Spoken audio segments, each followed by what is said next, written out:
20 जून 2020 को कानपुर के बर्रा गांव में एक नौजवान संजीव यादव, जो कि इलेक्ट्रीशियन का काम किया करता था, वो काम करके घर वापस आ रहा होता है, पर घर पहुंचता नहीं है। बहुत समय बीतने के बाद भी जब वो घर नहीं पहुंचता तो घर वालों को चिंता होती है, तो वो उसका फोन ट्राई करने लगते हैं, पर उसका फोन भी नहीं लगता। पूरी रात निकल जाती है और अगली सुबह घर वाले पुलिस स्टेशन रिपोर्ट लिखवाने जाते हैं। उसकी बहन दरोगा से लेकर एसएचओ हर किसी के पास जाती है और उनके सामने अपने भाई को ढूंढने के लिए गिड़गिड़ाती है, लेकिन पुलिस वाले केवल उनको दिलासा ही दे पाते हैं। 5 दिन यूं ही बीत जाते हैं। 27 जून को संजीव यादव की गला घोटकर हत्या कर दी जाती है और उसे नहर में फेंक दिया जाता है। पुलिस के लिए बहुत जरूरी होता है कि वो हर केस की मुस्तैदी से जांच करें, क्योंकि पता नहीं कब छोटा मोटा दिखने वाला केस खलनायक के केस में बदल जाए। बिल्कुल वैसे ही जैसे खलनायक 2 में छोटे मोटे क्राइम से पैदा हुआ ये किरदार आगे चलकर इतने बड़े क्रिमिनल का रूप ले लेता है जिसके बारे में किसी ने सोचा ही नहीं होगा। खलनायक 2 के बारे में सुनने में आ रहा है कि इस फिल्म के मुख्य अभिनेता संजय दत्त जैसे दिखने वाले और उनकी बायोग्राफी में काम कर चुके रणबीर कपूर निभा सकते हैं। रणबीर ने आज तक वैसे भी किसी हार्डकोर क्रिमिनल का रोल नहीं निभाया है और उनके लिए ये रोल बहुत ही ज्यादा नया और चैलेंजिंग साबित हो सकता है। अब पूरी वारदात का मास्टरमाइंड था कुलजीत सिंह, जो संजीव के साथ काम किया करता था।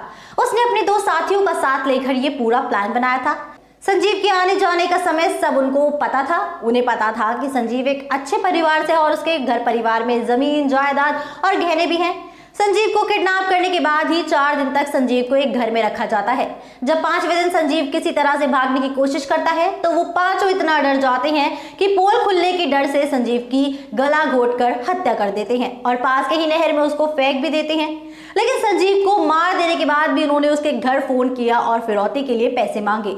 कॉल करने के बाद उन्होंने ये बताया कि फिरौती में उन्हें 30 लाख रुपए चाहिए। बात पुलिस तक पहुंचती है, पर पुलिस भी ज्यादा ध्यान नहीं देती।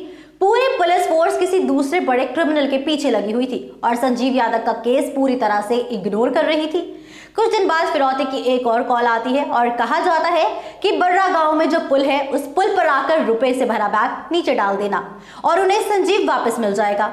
ये बात पुलिस को बताई जाती है और पुलिस के अधिकारी बात को सुनते ही कहते हैं कि कोई बात नहीं, हम आपकी मदद जरूर करेंगे, आप उस बैग को लेकर वहां पहुंच जाइएगा, हम भी वहीं किडनैपर्स को पकड़ने के लिए मुस्तैद रहेंगे। पर पुलिस तैयारी से नहीं आई होती। जब बैग नीचे फेंका गया था तो पुलिस को समझ आया कि पुल से नीचे एक रास्ता 1.5 किलोमीटर लंबा है और रात के अंधेरे में उन्हें कुछ भी नहीं दिख पा रहा था।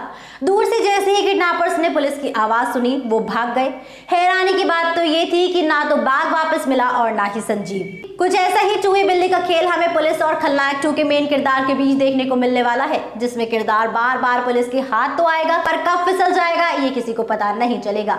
अब इस क्रिमिनल की सबसे बड़ी क्वालिटी यही होने वाली है कि जब तक वो पुलिस से भागेगा तब तक पुलिस इस पर ध्यान नहीं देगी और जब ये एक बड़ा माफिया बन जाएगा तब पुलिस इसका कुछ नहीं कर पाएगी।